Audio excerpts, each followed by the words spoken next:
we've got cold weather that's going to come in tomorrow, and we've issued a first alert weather day for Friday because of wind chills as cold as 25 degrees below zero in some locations.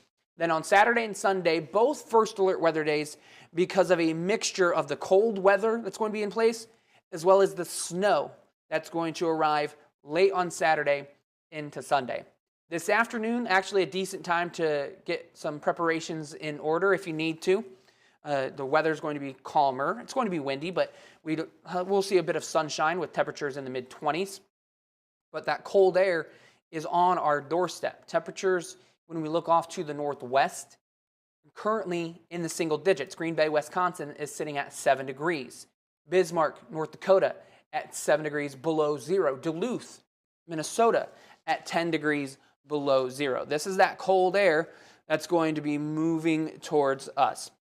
I don't think we're getting as cold as Duluth is right now, and I don't think we're getting nearly as cold as Winnipeg, but feels like temperatures could get that cold.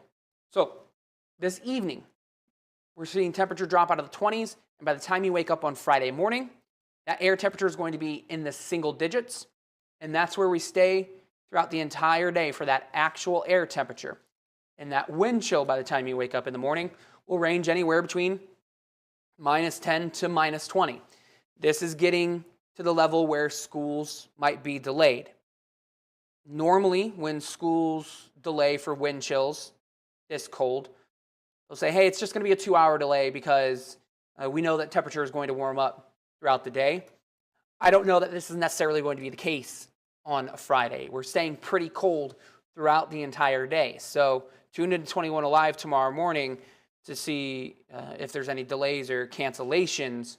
But I would expect some school delays at least on Friday. Now that cold continues into Saturday morning, but the wind is going to start to calm down a little bit once we get past Saturday morning. So that wind chill won't be quite as bad Saturday afternoon into Sunday afternoon. But still, even this cold on Friday and Saturday, we're talking about the potential for frostbite setting in on exposed skin in as little as 30 minutes. So dress in layers as you're heading out.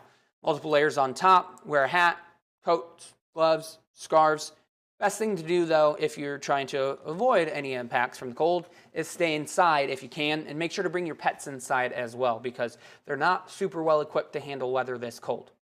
If you have pipes that are along exterior walls, make sure they're insulated or covered up in some way.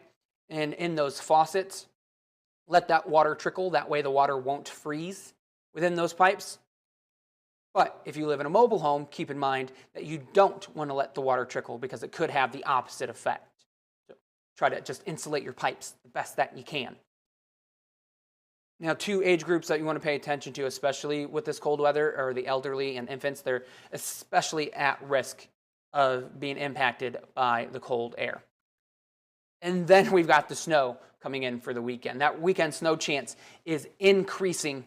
And the further south you go, the more likely it is that a winter storm is brewing. But we know that there's going to be some changes to this weather forecast over the next 12 to 24 hours. But it's a big weather system, and it's going to be impacting a lot of people. There's a winter storm watch that extends from Arizona all the way through the Mid-South, all the way up the eastern seaboard into Connecticut, Massachusetts, and Rhode Island, and into upstate New York as well. And there's actually a winter storm warning in parts of Texas, Oklahoma, Arkansas, into Missouri. But when we look a little bit closer to home, right now, nobody in 21 country is under a winter storm watch or winter weather advisory, anything of that nature. That's because we believe right now that the worst of the impacts from the storm are going to be felt for places to the south of us. That doesn't mean we won't see any impacts, but the most impacted place will be to the south of us. But something that we have noticed in the trends is that the weather models are starting to shift a little bit further to the north with this weather system. These are 2 weather models, the GFS, the American model, and the European model. They have a pretty good consensus now that Fort Wayne is going to be on the northern edge of this storm. So minor impacts are expected from this weather system throughout the weekend for us. So that just means you probably want to use some caution while driving locally But if you're driving to the south, Indianapolis, more moderate impacts are expected, so travel could be a little bit more hazardous. And if you're heading further south, major to possibly extreme impacts are possible. So delays, disruptions to daily life, dangerous driving conditions are possible. And in the Mid-South as well, up to about Indianapolis, flight delays, flight cancellations are possible. So this weekend, if you're flying out of any one of the major airports, Dallas, Memphis, Nashville, St. Louis, maybe Indianapolis, Charlotte, Atlanta, up through Washington, D.C., New York, and Boston, log on to your airline's website or log into the app or whatever. They're likely giving you advice how to best handle this incoming winter storm for them. So how much snow could we see? Well, we don't have exact numbers quite yet, but like I said before, it does look like the worst of the storm is going to be along the Ohio River. The further north you go, the lighter the snow amounts are going to be.